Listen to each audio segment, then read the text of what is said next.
Hello. And Hello. welcome to our podcast. Our Yes. new lockdown edition podcast. Very first. The very Inaugural. first inaugural, recorded in the kitchen of a house. Sunny North London. Yes. Snowy. Snowy. It has been snowing today. It's been a Snowy. while. North London. It's been a year. And we don't have a name yet. And so we thought we'd offer it out to the millions of listeners that we've already acquired through our lives. So my name is Louis, and this is. I'm Louis' dad. And we have a name. We don't have a name. I've got a name. Lou and D. I was thinking. I think it's got a ring to it. Okay. Lou and D, I was listening to Lou and D's podcast, and it was really, really funny and really insightful and interesting. And for our Italian listeners, not to be mistaken with a Monday podcast, because that could easily. It's not lunedì. No, It's not. But of course, Because it's Sunday. It is Sunday. But I'm just saying that if our Italian listeners are in any confusion, then it's not a lunedì. Or French. Or French, for that matter. It is actually Lou and D. So, just to clear that up to all the listeners that are out there. So, what is this podcast about? Well, No, what was your name? What was your name? for my this name podcast? is what I suggested. Yeah. Oh, right. Louis and Huey, as in Huey with an exclamation mark or a question mark. Huey. So as you can tell, he's a dad. So because that was a dad joke. That's a dad joke. Yes, And it's not funny. and it's not funny. But I mean, depending on our listener base, we could have a lot of dads listening. Maybe, yeah, because I think that's one good thing about depending the longevity of this particular podcast. But that's a good thing because Louis decided to ask me to help him out with this podcast because we're both Bored shitless. took the words right out of my mouth. But we're both musically inclined in different areas, of course, but we are both... And different and overlapping. If it was a Venn diagram, the centre would be very large, I would say. I think we overlap quite a lot in most art and culture, in our interests. But where we don't overlap... The non-overlapping lobes The non-overlapping lobes of the Venn diagram. are probably where we differ in our skill sets when it comes to music and our appreciation and understanding of the nuances of music. Which may or may not be apparent in this podcast for two very differing views and two very differing interpretations. So, the podcast itself. Sorry to cut you off there, but No, because this is radio, isn't it? And I soliloquize. You'll come to know. You'll come to understand this, but this could be the start of something new, Dad. Maybe you won't soliloquize. You think so? Okay. Yeah. You give me the airwaves and you think I won't soliloquize. Dear me. So the point of this podcast is firstly to combat our boredom, but also to expand our musical knowledge. And so the premise is thus: we'll be listening to a new album every week before the podcast, separately, and we will harbour our own views and opinions on the album. We will research a little bit, lightly, on the artist and or the band or whatever it happens to be. Mm-hmm. And we will then come together and we'll talk about it, and we'll see if we've got similar views, if we disagree, and then maybe listeners could comment on our opinions. Don't be harsh, be very harsh, and we will discuss these. And yes, we are starting off this week with Operation Doomsday by MF Doom, who recently passed away of no known cause. Actually, I don't So think. far, no. Yeah. It was actually, I believe his death was declared a couple of months after he actually died. I think he died in October, and I think his wife released a statement sometime in December. I remember, I think I told you when I saw it on the news feed, it came up, and I said, this guy passed away. He's only like 49. I had no idea, by the way, who this gentleman is. And I had actually listened to a work by him. I'd listened to Mad Villain, Right. which I think was another one of his personas. Yes. I'll look up what that persona was. It might actually have just been Mad Villain, but that is one of his most critically acclaimed. Wait, Mad Villainy. Sorry, Mad Villainy. People must be laughing at me. So it's a hip hop duo comprising of MF Doom and the producer Madlib. I should know that because I was talking to my mate about that a few days ago. He was telling me. So this was not self-produced. Mad Villainy was not, and it's his most critically acclaimed. Some people would say. But no, Operation Doomsday was self-produced. So there is a difference. And the debut, I believe, his debut album, his first album. Debut single album, yes. He was part of a group before that. Yes, before that, yeah, which his brother was a part of as well, and unfortunately tragically died, and that's why they split up. Yeah, the group KMD. KMD, which I haven't heard anything from them at all. Neither. But, we are KMD virgins. Yes. So we both came together to listen to this album separately. As you might understand, you probably don't, but I mean, there is a 40-year difference between myself and Louis here, and that's not 14. That's 40. That's 40. So there is a significant musical difference as well, and it's not. It doesn't just.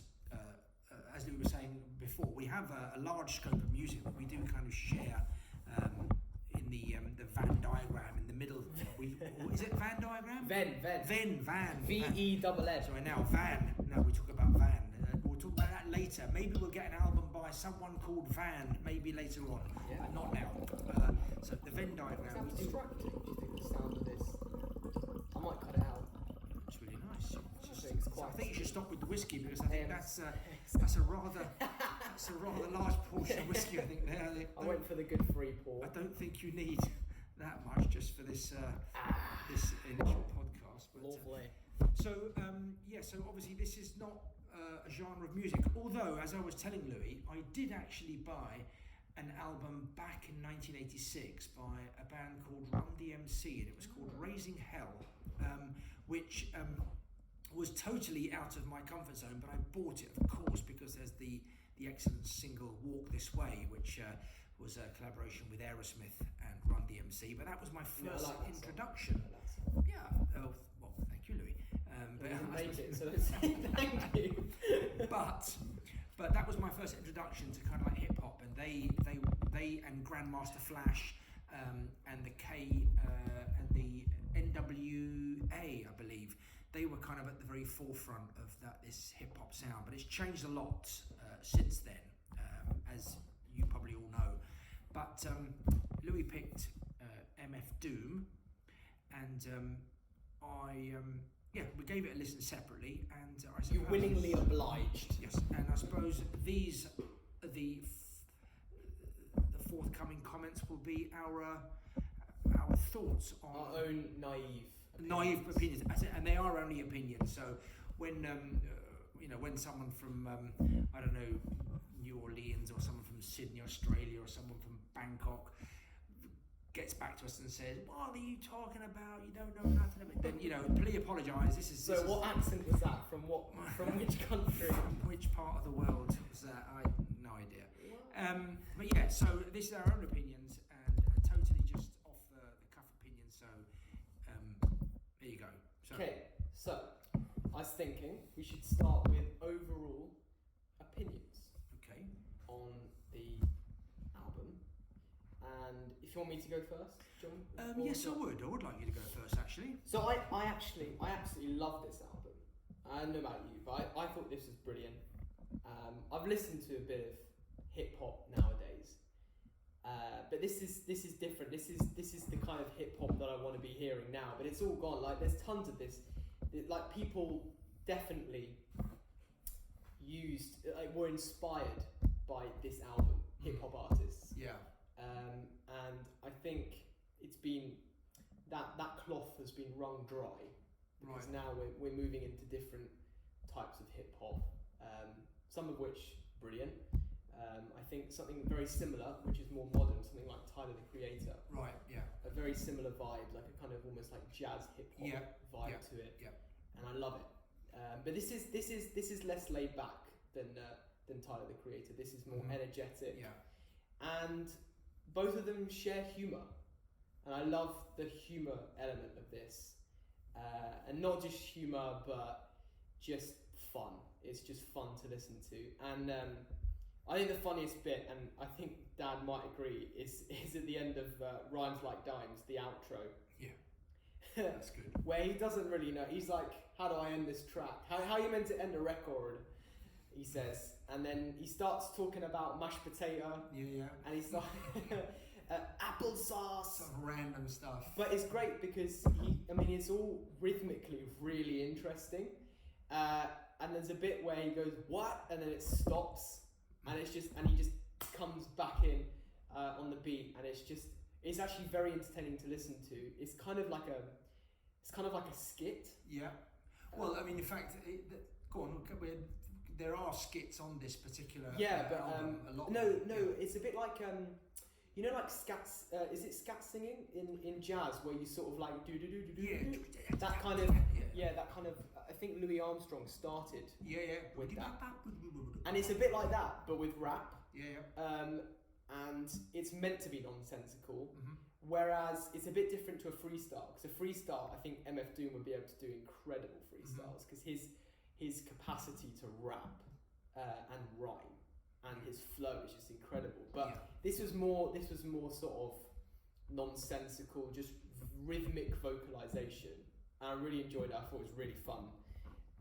One of the high points of the album. Incidentally, do you know how that kind of scat singing came about? No, you mentioned Louis Armstrong. So what happened was he was in a recording, and his music dropped to the floor. I've heard of this in his music dropped to the floor. That's right. And I don't know. He just he forgets the words. He forgot the words, and he starts doing like ba ba ba ba da ba. But because he's a trumpeter, he wants to sort of make it sound like a trumpet, like the kind of. That's why you get the ba ba ba ba da ba. It sounds a bit like a trumpet. Yeah. Or it's at least vocalizing like a trumpet. So I enjoyed that a lot. So I just thought it was fun. I think one thing we've got to mention to our listener is that this album is actually 21 years old. So it goes back to 1999, I think it was recorded. Ooh. So for those who didn't, 22 years. No, okay.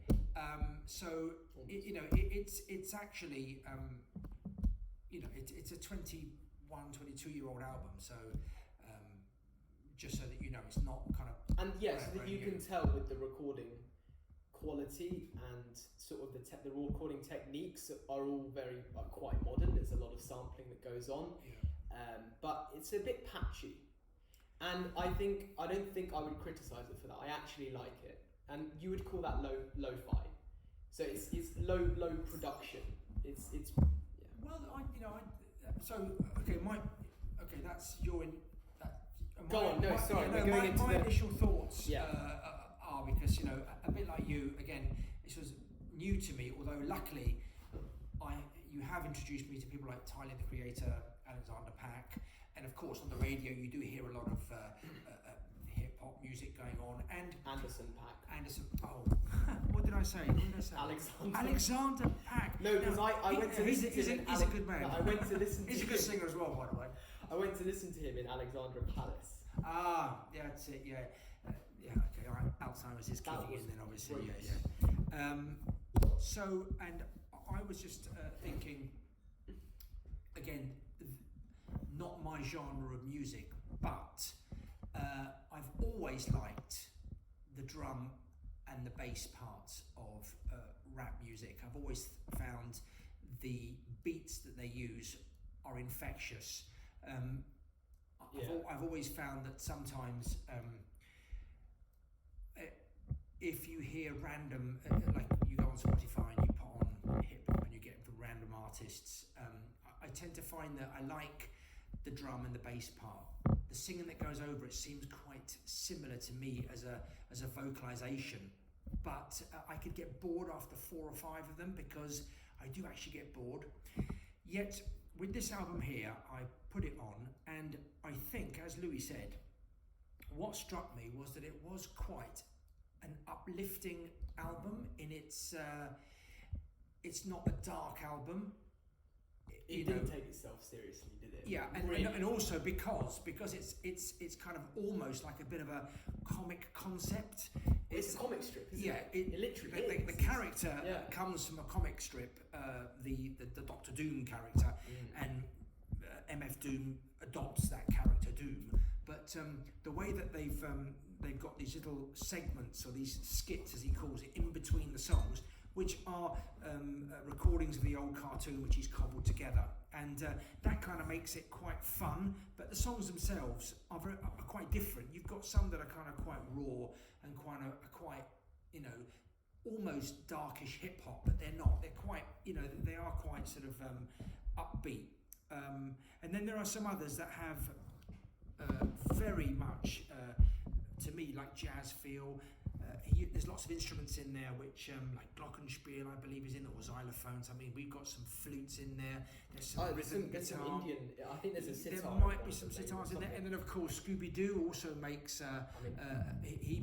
He makes an appearance. Zoinks!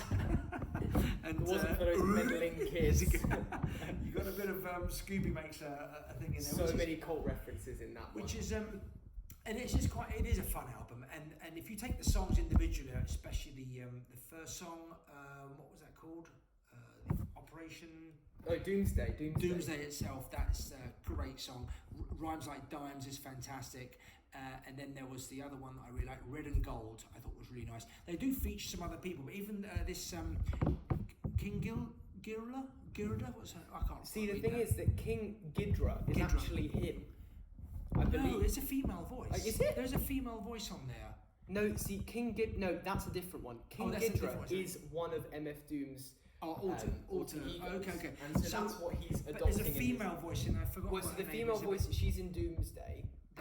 She's got a great voice, and it perfectly blends in with what he's singing. It's really, really good. I really did enjoy that bit. Yeah. Also, I think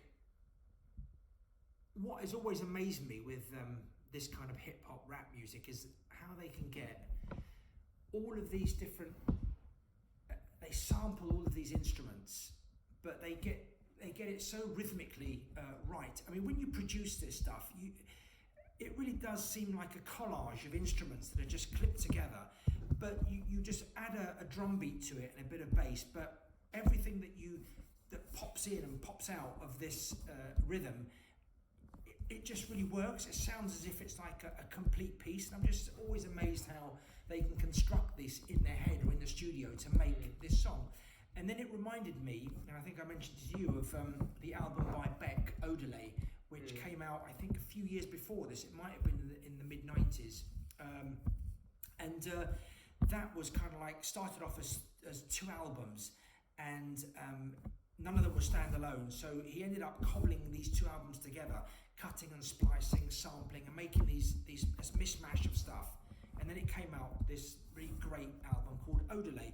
And this gave me a little bit of a feel of that. I felt some of that in MF Doom's album as well. Well, my friend will tell me, you know who I'll be talking about. Yeah. He'll tell me about Kanye West. Yeah. And he'll say that Kanye West is the person that really brought sampling into the mainstream. Into the mainstream. I mean, that's what he'll say. But besides what he says, the sampling is a really important part of this, and you've got some classic R&B tracks being sampled in this piece of music, and he'll in some of these pieces of music, and he'll pitch them up a little bit and speed them up, slow it down, speed it up, slow it up. Yeah, that was a strange song. And I actually want to talk about that. I want to talk about that because Tick Tick is the one where he goes speed it up, slow it up, speed it up, slow it up, and he literally speeds it up and slows it up. He does. And the beat is is consistent. It is a loop, right? Yeah. But it starts off slow, and then it slowly gets slower, and then it almost grinds to a halt, and then the loop starts again. And I just think that's brilliant. Yeah. I mean, I haven't heard many new songs that have played around with the time signature. Yeah. With the metronome. They haven't played around with it. No. Because it's just so easy now. I know on a lot of production software, of course you can do it, but it's set out for 4/4. You know, you open up a new file on any production software. It's always 4/4 or 3/4 or something like that. Yeah. And I think what MF Doom was doing was you know, he was just playing around with his what do you call it, the DJ's turntables. Playing around with the turntables. Just giving it the old. And Doomsday as well. Great. And Doomsday as well. I mean, it felt like it was on a turntable. He felt like a DJ. Yeah. Whereas, and that's what I kind of mean when I said it wasn't perfectly produced. In the sense, it felt a little bit improvised, Right. but not all of it. Improvised to the extent that I liked it. Yeah. Not improvised to the extent that he didn't give a shit about what he was making. No, I think he went to a. There's a lot of work on this album because in fact it's a double album, so it's got 4 sides, I believe. So I actually didn't realise that actually time went really quickly on it when I listened to it. Didn't feel like a long album, although it's worth it. It's nearly an hour long. Now, you don't normally get debut albums that have come out that give you that amount of music, and they are short and sharp. They don't last too long, which is really quite good, because sometimes I find you've got themes on some of these hip hop songs and rap songs that just kind of go on, and it can just be a bit. It overstays its welcome. If you're in the wrong mood. I mean, it depends what mood you're in. As well. This, I suppose, being a type of a concept, it just flows. It tells you a story. It takes you on a story. And also, I think the skits where you've got a few segments of the Fantastic Four cartoon, I think are a nice breath. Yes. They sort of like they take you away to a nostalgic place. Yeah. And then you get brought back into the hip hop. And you know there are a few references to what's going on in the cartoon, especially in I've forgotten which one it is, but in the one where he references Scooby-Doo, and he's got like little segments of Scooby-Doo. He's got all of that stuff. Yeah. He's got that in the song. Yeah. You can hear it in the background. But it works in really perfectly because Scooby's little thing comes in. It's almost like a musical instrument. It comes in as a cue. Absolutely. Yeah. So at the end of a particular line, it's just right that there's something there, but it's Scooby. Yeah. It comes up with and his there are signature, other cult references in there as well. I think he references Lex Luthor as well, and then talks about his bald head, but rhymes it. And I think now we've got to talk about the rhymes, right? I mean, they're crazy. Yeah. Rhymes. Yeah. That is a quote from the song. You'll know what I'm talking about when you listen to it. And we went on YouTube and listened to Highlighted, where it went through and it highlighted all the different rhymes on each line of the lyric. Yeah. And it's crazy. It's multicolored. It's like a rainbow. Just the density of rhyming that's going on in all of his songs, not just one of them, just all of them. And me and Dad would discuss. I mean, that's amazing, and the way that he makes it flow as well. And I think the rhymes have something to do with the flow. I think flow is something they talk about in hip hop, and I can't claim to know much about rapping, but I do know that flow is very important to rapping. If you haven't got flow, you can't rap. That's it. Yeah. And in flow, you have to be able to pick out nice syncopations. You've got to pick out nice bits. You've got to work with the beat as well. You've got to work with. You've got to pick out bits in the beat that maybe someone wouldn't pick out necessarily, and you've got to stress that with the right syllable or use the right rhyme and come back to it. And just the way that he pieces it together, it's actually really, really, really artistic, really crafted. Yeah, it is. And then you go on Genius, and you look up that every single line has meaning. It's not just gobbledygook that rhymes and sounds awesome. You read it, and I mean, if you can understand all the references, I think you'd have to be, around at the time, because he's probably referencing stuff that's going on wherever he's from. Was he in America at this time? Yes. So he's referencing stuff that's going on in America, or like the culture that he's surrounded in. But I think he's referencing also, but he's referencing it in the manner of being Doom. Yeah. I mean, he's playing his part. He's playing that character and possibly putting just playing the part of the story. Well, yeah. What's important actually to remember is that this album is sung by Daniel. Or what is that his name? Yeah, I think his name's Daniel. Denial. D-U-N-I-L-E. Denial. Daniel Denial. Yes. Well. Or Daniele. Daniel Demille. Demille. Okay, Demille. Sorry, guys. Well, Daniel, and he plays MF Doom. He's not playing himself. I mean, there are maybe some references to his own life, possibly, but I think most of this is MF Doom's album, and he regularly actually put other people in the mask and sent them off on his tours. there was that story when and then he claimed that he lost a bit of weight when someone went skinny. Someone skinnier went on the stage. He said, "Oh no, I just lost a bit of weight." But obviously, he said, when you wear the mask, you are MF Doom. That's right. Yeah. So it's not about me; it's about the character. He really builds that character, and I think that's part of his act. Yeah, it's part of his life. Like he plays these different characters. He's not playing himself. Well, when you look into his creation, MF Doom, he was very rarely photographed without this mask. It was, like you say, he was playing a bit of a part of the character, and that had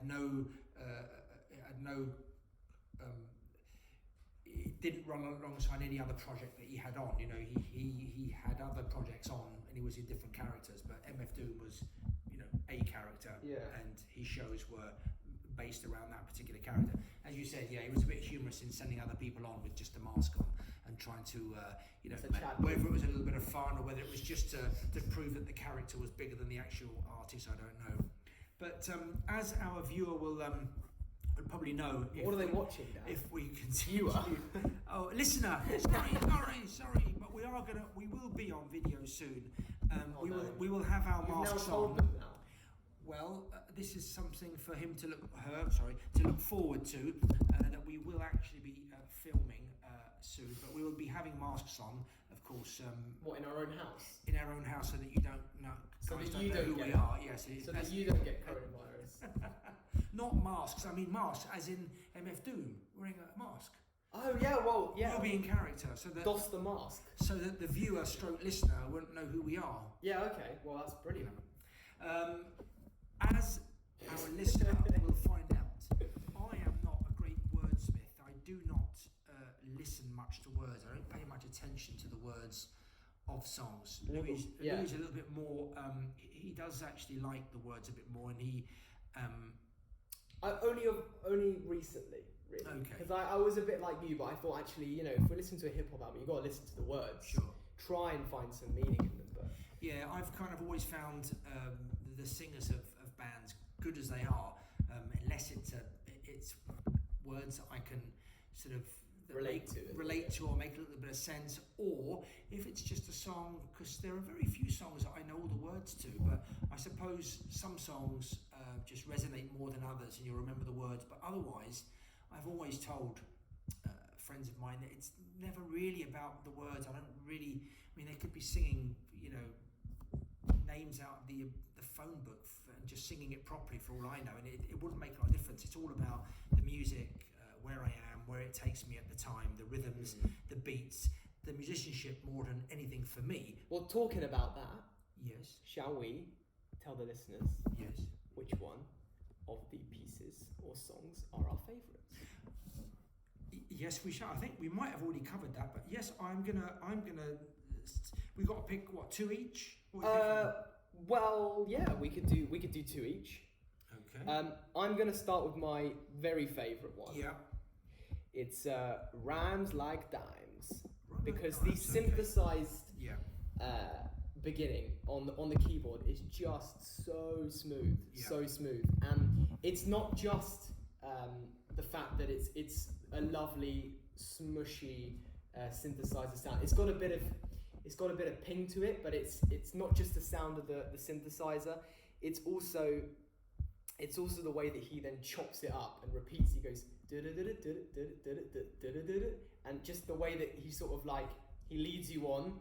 He just for the drop at the start of the piece. So the start's already amazing, and then you've got some great rapping in the middle, great bass line, some really nice chords as well. The piece is actually 100 Ways by James Ingram. That is the backing. That is the sample that he's taken. Okay. And so you've got most of the chord changes are actually embellished a little bit, so they're made even more jazzy. But I think that's what he's based it on. At least that's what it said on. What's this called? What's this app called? Guitar Tabs. Yeah. So someone. Okay. Yeah, that's where I found that out. But besides, I've looked at the chord sequence and it is the same, but it's just a bit more embellished. So whether it was actually a sample or not, or whether he just took inspiration from this piece. But so I love the chords as well. I'm a big fan of harmony, and then obviously the outro. I mean, the outro is just hilarious. Yeah, the outro's good. It's funny. And yeah, I think that really makes the album. So, and the second one, my second favourite. It's probably Tick Tick. I mean, we've spoken about my favourite ones, so we'll move on. But Tick Tick, Rhymes Like Dimes, they're my two favourites. Yeah. So your two. Well, my two would be Doomsday, the second track. Well, it's the one after the skit, actually. But it actually, the Time We Faced has got some nice little touches on it. It is kind of like mixed in with a lot of the dialogue from the actual cartoon strip. But it goes into Doomsday, and I just think it's for me it's like a song. It's not. It's a bit more what I could relate to. It's not so much a Stay in the zone. Turn H2O to cognac. to cognac. Very good. That's great. So I can't be as descriptive as Louis because I haven't listened to the album. I've listened to it 3 times. I haven't got them in my head as well as you have, Lou, but the Doomsday I do like. I like the Doomsday, and also my other favourite is Red and Gold. Now, as you can see, they're all quite longish, those two songs, compared to yours. Well, mind you, yours is a 4-minute 4 as well, your Tick Tick, and Rhymes Like, okay, so that's a 4-minute song as well. So yeah, I suppose we're on the same page here because it gives it a little bit of room to breathe. I think when you've got like a 3.5, 4-minute song, it gives that's a maximum length. I think I could do like hip hop songs possibly, or that kind of genre of music. I suppose even rock music. You know, there are some songs that shouldn't go more than 4 or 5 minutes. Being an old boy back in the 70s, we did have songs that were like 8, 10, 12 minutes that we listened to 14. Bands were getting pretentious, but I think for a hip hop song, I think 4.5 minutes is really, for me, is enough. But those two songs, Doomsday and Red and Gold, I did enjoy. But there are other songs in there which are equally worth listening to. Sorry, I just wanted to say that Bohemian Rhapsody by Queen is 6 minutes long. I've just looked it up. Yeah. And I think that's worth it because it has so many episodes. Yes, it has. Yeah, and I think that deserves. I think 6 it's probably minutes one of the longest tracks to get into the top 10 or number probably. 1. I think it was probably. I also just looked up. Sade is the singer in the sample for Doomsday. You mean Sade? Sade. Or Sade, as we used to call her. Sade. Sade. Yeah. Sade. Sade. Well, that is. I mean. So okay. So there you go. I said Sade. Yeah, fine. But Sade is she Kiss has of Life. She has a lovely voice. Kiss of Life. Oh, is that the sample that they use on that? Yeah. Oh wow. Would you like to receive a kiss of life from Sade? At this moment, I would take a kiss of life from anybody, unless we're because we look as if we're sinking like a Led Zeppelin. I hope we're not boring you guys out there. That it's really interesting. Whoever's listening, yeah, please. Someone get Dad a kiss of life, please, or someone give him a kiss of life. And if you're blonde and 6'2", it's even better. Preferably Swedish. To let all of our listeners know, my mother is not blonde or 6 foot. Or Swedish. And your mother is not even in the room, so that's really good as well. So, that's good as well. So I asked Dad whether he wanted to do a quiz, and he said, well, now you're making this podcast boring. You're giving me homework. I don't want to do it. So have you got a quiz question for me? Yeah, I would like you to tell me. Oh no. What do you think in the in hip hop terminology does greenbacks mean? Oh. Because that's one of his songs. I thought it meant something as soon as I heard it straight away. I thought it meant something. Well, I haven't even looked it up, but could you tell me as part of a quiz? You haven't looked it up? No, of course I haven't. Oh, but you need to give me the answer. Oh, don't be silly. One of our listeners can give us the answer. Okay, so one of our listeners is going to give us the answer. What is a greenback? What a greenback is. A greenback in... I thought it was. Yeah, that's what I thought. Right, we know what the answer is. And it's also nothing to do with hip-hop. There's your clue. Okay. Yeah. Well, but it is. It's, I mean... Yeah, and I think it's about that, the song as well, I believe, because I caught bits of the vocals going. I didn't look at the whole vocal track, the lyrics, but I had a feeling it was. But I just thought, yeah, great name for a song, and then what it was about, I just, that's it. Can't with that one. So, any last thoughts on MF Doom's Operation Doomsday, or shall we get to discussing what we want to listen to next? I actually enjoyed my little foray into the world of hip hop. I thought you chose a good album. Actually, thank you. I think if it had have been, then again, I've had a little bit of a head start because you've introduced me to Loyal Kana. We've seen Anderson .Paak.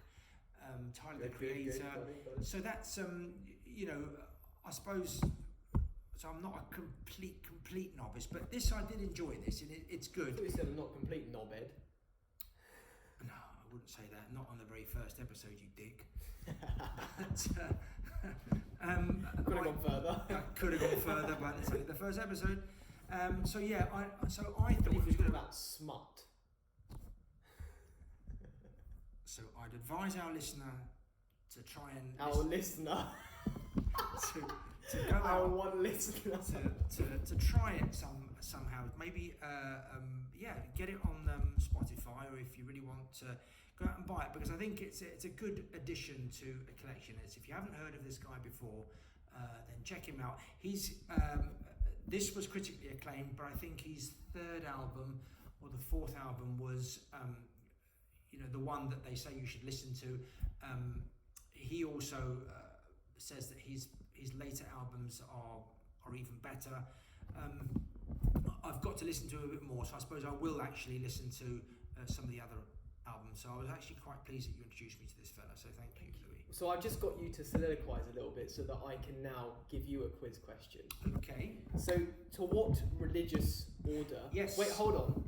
Before you give me the answer, because it's... I mean, you've probably seen this, but... Well, yeah, but which specific No, I can't give you that one. Yeah. Okay, well, have a guess. I know that it was some kind of...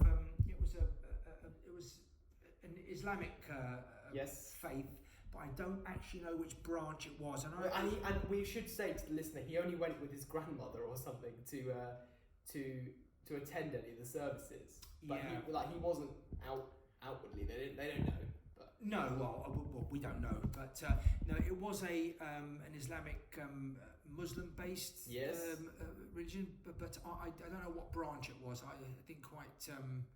Muslims in the 5% nation. Ah, yes, that's it. Muslims in the 5% nation. That's right. Yeah. Sometimes referred to as the nation of gods and earths, or the 5%ers. That's it. The 5%. And it originated in Harlem, okay. New York. No, sorry, I was influenced by. Anyway, there you go. The 5%ers. You learn something new every single day. And I didn't know Centres was, but there we go. That's So- very good. Have you been thinking? I mean, you probably haven't, but can you think now? Maybe what's the next album that we're going to listen to? Well, I have been thinking sort of seriously, but I Don't be thinking 24 hours a day, but at least 7. something did come across my mind, and I thought that I would like to, because it was purely for me, because I've not listened to this album for a long, long time, and I thought maybe you might enjoy it, because we did.